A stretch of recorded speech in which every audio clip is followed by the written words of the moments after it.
wabarakatuh. Salam sejahtera buat kita sekalian. Alhamdulillahirrahmanirrahim. Allahumma shalli ala sayyidina Muhammad wa ala ali sayyidina Muhammad.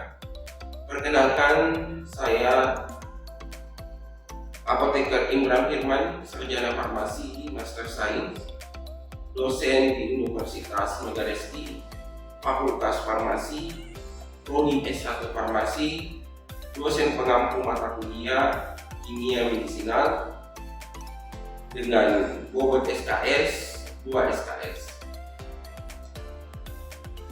Deskripsi mata kuliah. Secara keseluruhan, mata kuliah Kimia Medisinal membahas tentang langkah-langkah penemuan dan pengembangan obat, mulai pendekatan penemuan obat, senyawa alam, uji praklinik senyawa alam, uji toksisitas senyawa alam, uji aktivitas senyawa alam, isolasi senyawa alam, teknologi farmasi senyawa alam, identifikasi lanjutan senyawa alam, uji klinik senyawa alam, hingga menjadi suatu produk farmasi. Selain itu, membahas tentang hubungan struktur kimia dan aktivitas biologis senyawa alam antara senyawa semisintetik, senyawa sintetik sebagai antimikroba, anti diabetes, anti hipertensi, dan analgesik. Selanjutnya, kemampuan yang diharapkan. Yang pertama, mahasiswa mampu menjelaskan definisi dan langkah-langkah penemuan dan pengembangan obat senyawa alam. Yang kedua, mahasiswa mampu menjelaskan hubungan struktur kimia dan aktivitas biologis senyawa alam, senyawa semisintetik, senyawa sintetik sebagai antimikroba, anti hipertensi, anti diabetes, dan analgesik. Selanjutnya, materi pembelajaran. Yang pertama, definisi kimia medisinal dan pendekatan penemuan obat senyawa alam. Yang kedua, uji praklinik senyawa alam. Yang ketiga, uji toksisitas secara in vivo dan secara in vitro senyawa alam. Yang keempat, uji aktivitas in vitro dan in vivo senyawa alam. Yang kelima, isolasi senyawa alam. Yang keenam, teknologi farmasi senyawa alam. Yang ketujuh, identifikasi tahap lanjutan senyawa alam. Yang kedelapan, uji klinik senyawa alam. Yang kesembilan, hubungan struktur kimia dan aktivitas biologis antara senyawa alam, senyawa semisintetik, senyawa sintetik. Yang kesepuluh, hubungan struktur kimia dan aktivitas biologis antara senyawa alam, senyawa semisintetik, senyawa sintetik sebagai antimikroba. Yang ke-11, hubungan struktur kimia dan aktivitas biologis antara senyawa alam, senyawa semisintetik, senyawa sintetik sebagai anti diabetes. Yang ke-12, hubungan struktur kimia dan aktivitas biologis antara senyawa alam, senyawa semisintetik, senyawa sintetik sebagai anti hipertensi. Yang ke-13, hubungan struktur kimia dan aktivitas biologis antara senyawa alam, senyawa semisintetik, senyawa sintetik sebagai anestetik. Selanjutnya, sistem pembelajaran dengan menggunakan dua metode. Metode yang pertama adalah metode offline dengan menggunakan media PowerPoint dengan cara pemaparan LCD. Kemudian metode yang kedua secara online dengan menggunakan aplikasi Zoom, WhatsApp, serta aplikasi Ipusnas agar menciptakan mahasiswa budaya membaca. Kemudian selanjutnya adalah metode perkuliahan. Dalam metode perkuliahan ini dua macam metode. Yang pertama adalah metode TCL, Teacher Centered Learning. Artinya sumber-sumber pengetahuan-pengetahuan, informasi-informasi tentang kimia medisinal itu berpusat pada dosen dengan cara ceramah dan diskusi, menyampaikan materi sesuai dengan capaian pembelajaran mata kuliah. Metode yang kedua adalah metode SCL, Student Centered Learning. Artinya pengetahuan, sumber-sumber, informasi-informasi tentang kimia medisinal juga berpusat pada karakter mahasiswa.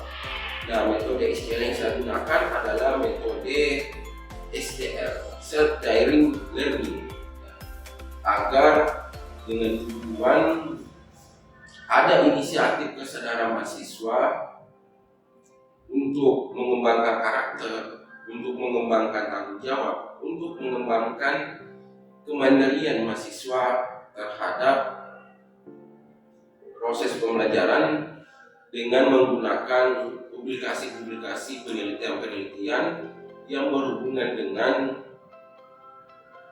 CPM. Selanjutnya, interaksi dengan mahasiswa.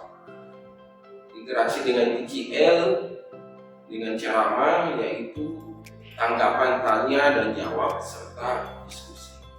Selanjutnya, interaksi dengan metode SCL dengan metode self-directed learning, yaitu terjadi interaksi kolaboratif antara mahasiswa dengan mahasiswa yang lain.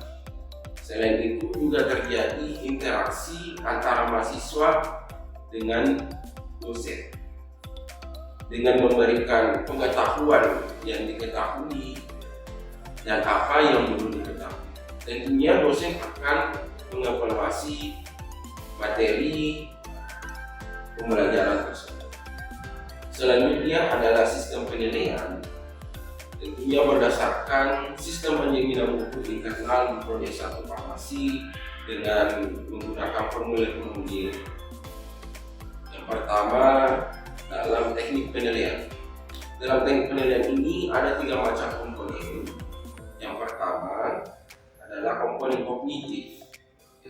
Penilaian mahasiswa yang berhubungan dengan kemampuan intelektual dan pengetahuan, yang terdiri dari UTS, ujian tengah semester, dengan persentase 20%. Selanjutnya UAS, ujian akhir semester, dengan persentase 20%. Selanjutnya komponen B, afektif, yaitu penilaian mahasiswa yang berhubungan dengan sikap, akhlak, perilaku, yang terdiri dari absensi kehadiran dengan persentase 15%. Kemudian tugas, apakah tugas individu, tugas kelompok, dengan persentase 15%. Selanjutnya kuis, kuis diberikan di akhir perkuliahan dengan menggunakan Google Form dengan persentase 15%. Selanjutnya komponen psikomotorik, yaitu penilaian mahasiswa yang berhubungan dengan kemampuan keterampilan dalam mengerjakan tugas, keterampilan berkomunikasi dengan mahasiswa, keterampilan berkomunikasi dengan persentase 20%. Nah, dari akumulasi nilai ini, komponen-komponen ini 100%, maka tes penilaiannya akan diperoleh nilai A apabila persentasenya 80 sampai 100%. Kemudian nilai B apabila persentasenya adalah 70 sampai 79%. Kemudian nilai C apabila persentasenya 60 sampai 79. Kemudian nilai D apabila persentasenya 50 sampai 69. Kemudian nilai E apabila persentasenya 40 sampai 59%. Selanjutnya indikator penilaian dalam metode TCL, ceramah diskusi, yaitu partisipasi mahasiswa, kemudian kedua kinerja, kemudian catatan dalam materi perkuliahan. Kemudian selanjutnya indikator penilaian dengan metode SQL, Self Query Learning, yaitu hasil regional penelitian yang berhubungan dengan materi pembelajaran yang telah disampaikan. Nah, itulah sistem pembelajaran pada mata kuliah kimia medisinal. Selanjutnya pelaksanaan video sistem pembelajaran secara offline di kelas. Salam Kampus Merdeka.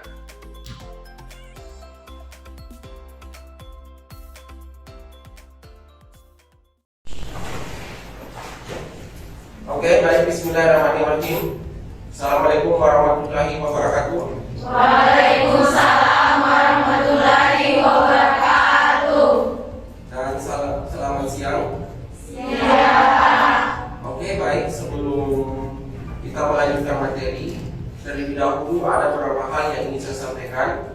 Yang pertama, saya harap mahasiswa menciptakan budaya untuk membaca.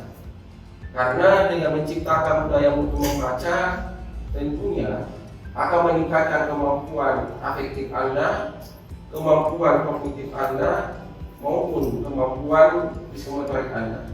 Yang pertama. Kemudian kedua, saya harap mahasiswa ada inisiatif kesadaran diri untuk menulis, untuk membaca, untuk mendengar, untuk berkolaborasi dengan temannya. Karena tentunya dengan demikian akan tercapai kompetensi di mata kuliah ini. Kemudian yang ketiga, saya harap mahasiswa menjaga protokol kesehatan di masa peralihan pandemi ini menuju endemi. Salam protokol kesehatan. Oke, baik. Materi selanjutnya yang akan kita bahas adalah uji toksisitas. Mengapa perlu dilakukan uji toksisitas? Ya, mengapa penting uji toksisitas? Karena persyaratan produk obat yang digunakan di masyarakat, persyaratan produk memiliki surat izin edar adalah produk harus memenuhi persyaratan khasiat, keamanan, serta mutu. Nah, persyaratan-persyaratan keamanan inilah yang harus dipenuhi dengan cara melakukan uji toksisitas. Nah, maka itu pentingnya uji toksisitas. Oke, kita lanjut. Nah, sebelum kita mau bahas lebih detail apa uji toksisitas, terlebih dahulu mahasiswa harus memahami capaian pembelajaran di mata kuliah ini pada pertemuan ini. Yaitu yang pertama, mahasiswa mampu menjelaskan uji toksisitas senyawa alam. Nah, di mana capaian pembelajaran mata kuliah ini? Yang pertama, mahasiswa mampu menjelaskan definisi toksisitas. Kemudian yang kedua, mahasiswa mampu menjelaskan jenis uji toksisitas secara umum dan khusus. Kemudian yang ketiga, mahasiswa mampu menjelaskan tentang uji toksisitas akut, uji toksisitas kronis, uji toksisitas kronis. Kemudian yang keempat, mahasiswa mampu menjelaskan uji toksisitas karsinogenik, mutagenik, teratogenik. Kemudian terakhir, mahasiswa mampu mereview jurnal penelitian tentang uji toksisitas. Oke, kita lanjut lagi.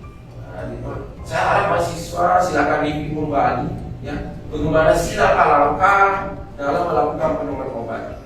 Ya, pertemuan sebelumnya kita sudah membahas tentang pendekatan penemuan obat, kemudian uji praklinik obat. Kita sedikit review kembali ya, apakah mahasiswa memahami pertemuan sebelumnya. Saudara Rizka, apa sih yang dimaksud dengan pendekatan penemuan obat secara empirik?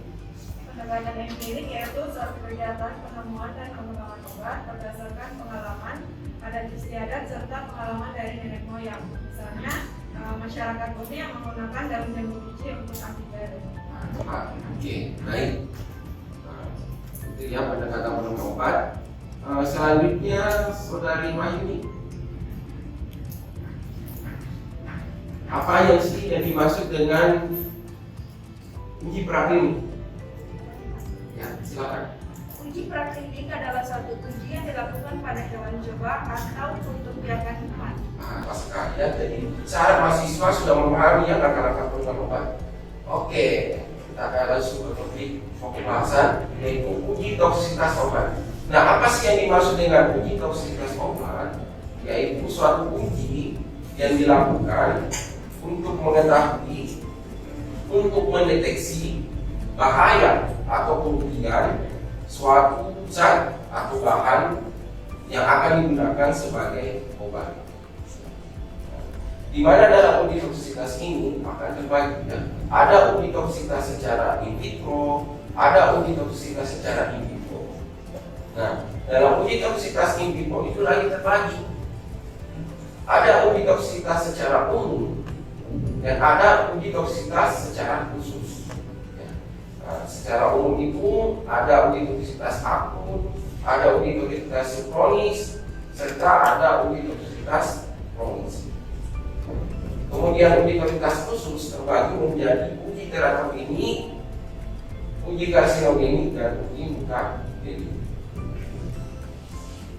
Selanjutnya kita akan membahas ya uji toksisitas in vivo. Saudari Yanti, tolong dibaca.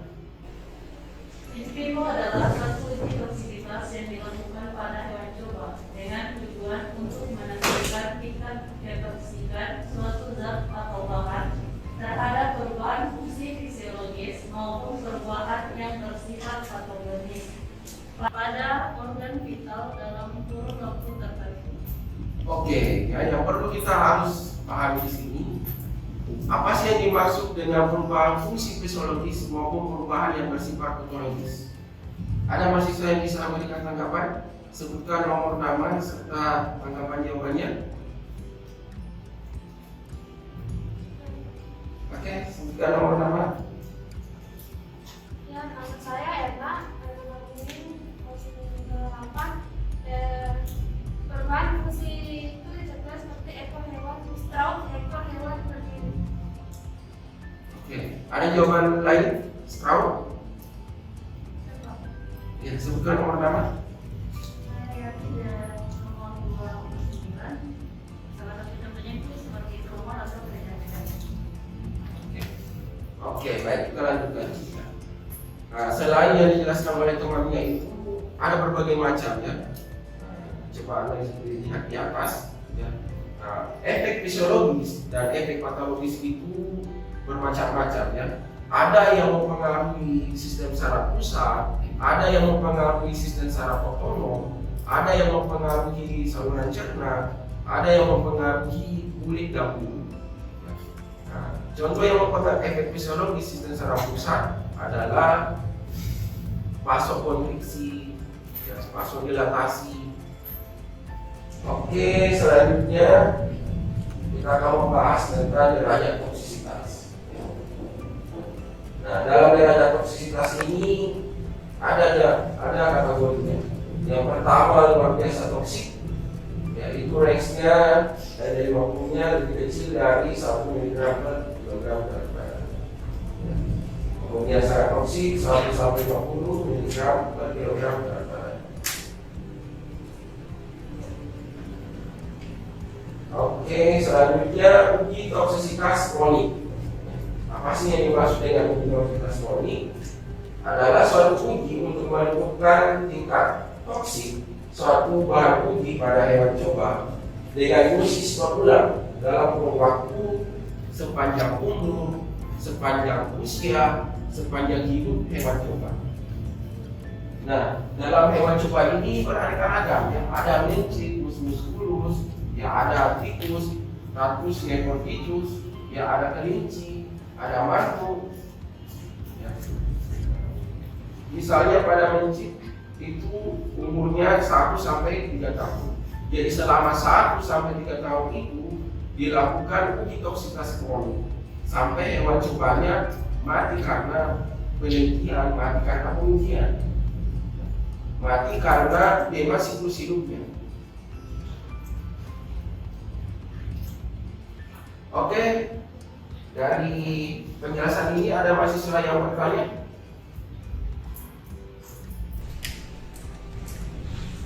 Oke, kalau tidak ada, kita masuk ke pokok bahasan selanjutnya, ya, yaitu review jurnal penelitian tentang uji toksitas akut.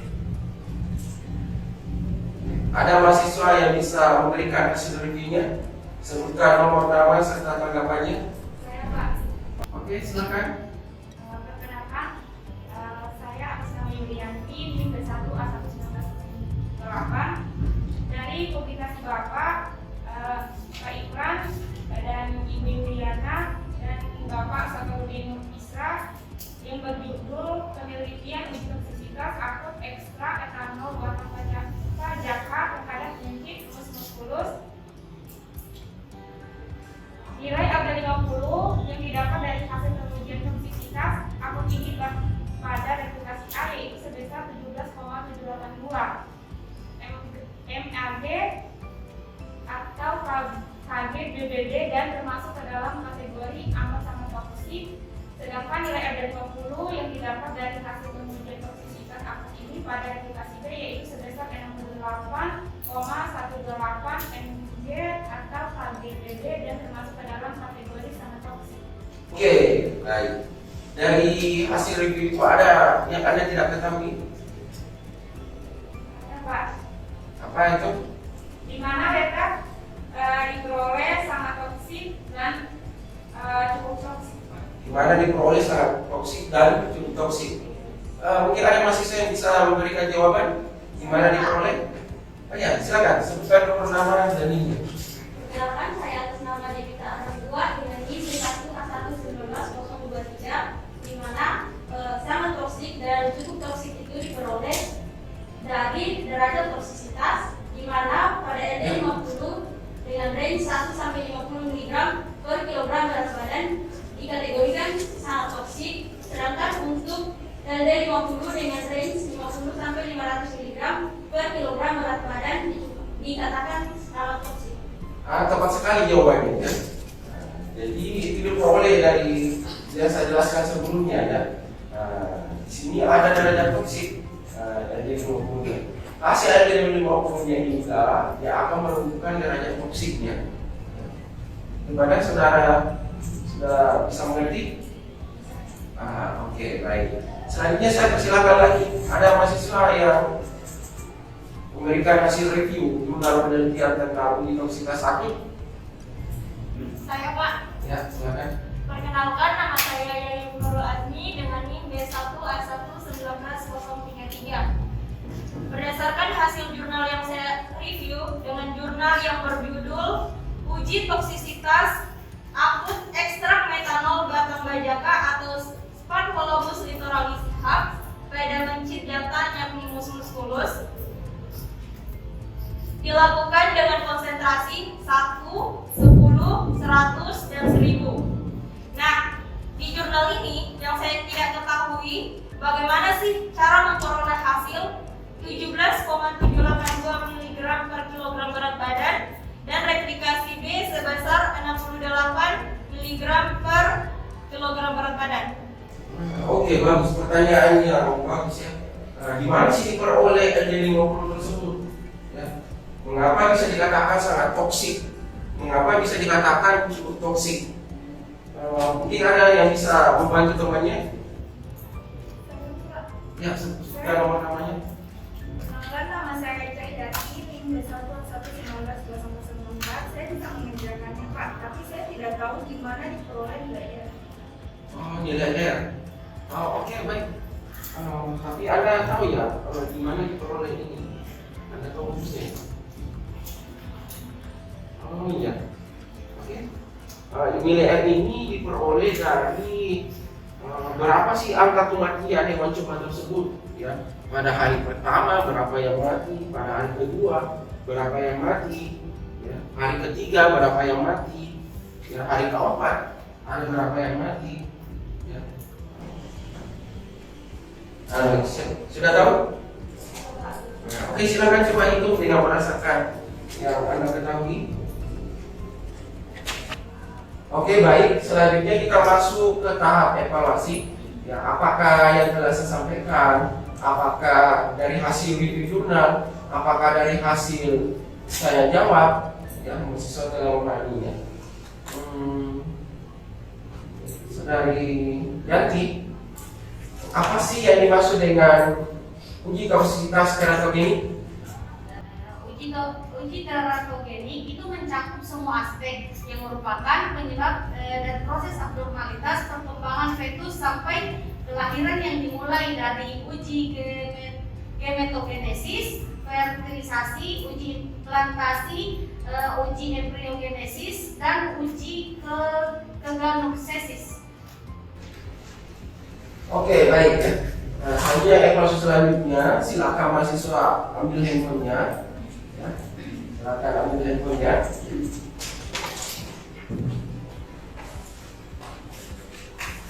Saya akan mengiri link Google Form ya, berisi tentang pertanyaan-pertanyaan dari materi apa yang disampaikan, berisi pertanyaan-pertanyaan dari review jurnal penelitian uji toksitas 1. Oke ya, waktunya 15 menit dari sekarang.